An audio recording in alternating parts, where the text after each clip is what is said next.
Começa agora. Diário Econômico Original. Uma parceria entre o Banco Original e o Canal Rural, com uma análise das principais informações que impactam os mercados, a economia global e do Brasil. Apresentação Marco Caruso. Bom dia, hoje é dia 8 de março e esse é o seu Diário Econômico Original. E dessa vez o presidente do Fed não decepcionou. Quer dizer, decepcionou os ativos de risco, que pioraram, mas não a boa teoria econômica. Os fãs mais irredutíveis e empedernidos desse podcast vão dizer que o Powell tem ouvido o diário. E ouviu também o meu papo com a CNN ontem de manhã. Bom, embora boa fama não se devesse negar, eu também não posso mentir. A turma está exagerando dessa vez. Bom, brincadeiras à parte, ele afirmou para os senadores americanos que o Fed estaria preparado para aumentar o ritmo de aumento dos juros se assim for justificado. As decisões deles vão ser tomadas reunião por reunião, que é o famoso data dependent no economês gringo.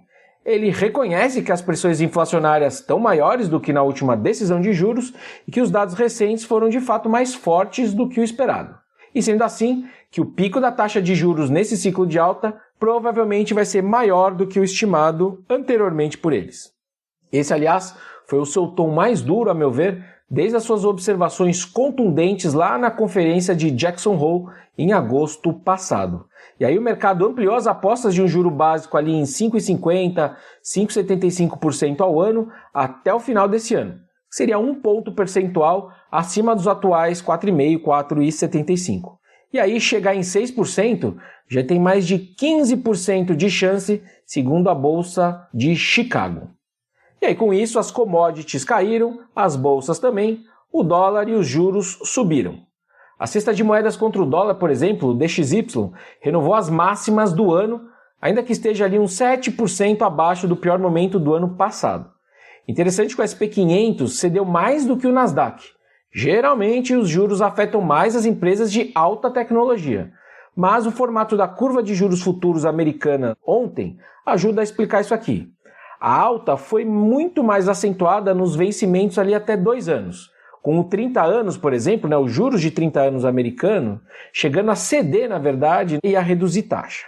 E os juros mais longos acabam sendo, na verdade, mais relevantes para o valuation dessas empresas de tecnologia.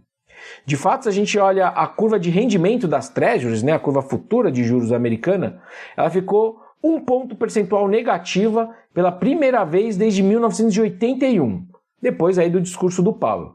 Nesse caso, eu estou comparando aqui a taxa de juros dos títulos de 2 e de 10 anos, ou seja, os rendimentos mais curtos estão 1 ponto percentual maiores do que aqueles de prazo mais longo.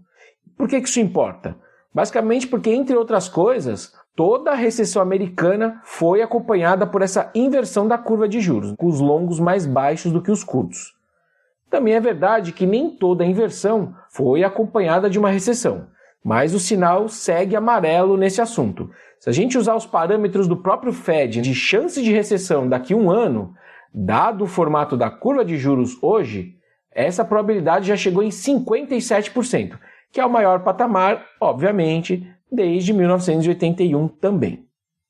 Lá fora, outro evento decepcionante foram os dados de comércio chineses. A reabertura, depois do fim da política de zero Covid, ainda não trouxe muito suporte para a demanda de importação. Talvez porque muitos serviços voltados ao consumidor chinês não são intensivos e importados. Essa é uma distinção relevante nessa recuperação chinesa. Como ela vai ser muito centrada na volta da mobilidade das pessoas pós-Covid, o carro-chefe deveria ser o consumo e os serviços, ou seja, mais voltado para a própria economia doméstica chinesa. Consequentemente, o transbordamento para fora, para o PIB dos parceiros comerciais, seria menor do que em outros ciclos. Bom, mas os nossos ativos aqui brasileiros, a grande exceção e o grande destaque de ontem foram os nossos juros futuros também, que na verdade reduziram suas taxas, mais uma vez, mesmo com todo esse cenário externo.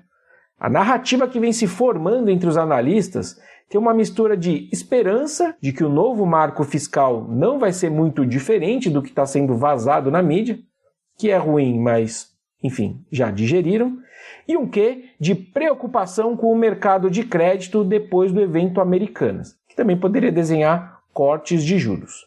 A parte estranha disso tudo, obviamente, são as expectativas de inflação que andam bem desancoradas da meta do nosso BC. Cortar a Selic com as inflações implícitas em 7% ao ano é extremamente arriscado. O fato é que já existe algum corte começando a ser precificado nos juros a partir de maio. Eu acho que não tem espaço para cortes, o que também não significa que eles não vão cortar. Existe aí um meio de campo político, vamos dizer assim, que serve de tempero nessa discussão, mas que obviamente foge do meu controle. E como o mercado vive muito mais de histórias em volta dos fatos do que de fatos em si, é quase que natural esse tipo de movimento dos traders. Bom dia, bons negócios e sorte sempre! Você ouviu Diário Econômico Original, uma parceria entre o Banco Original e o Canal Rural, com uma análise das principais informações que impactam os mercados, a economia global e do Brasil. De segunda a sexta, às 6 da manhã, no Spotify e YouTube.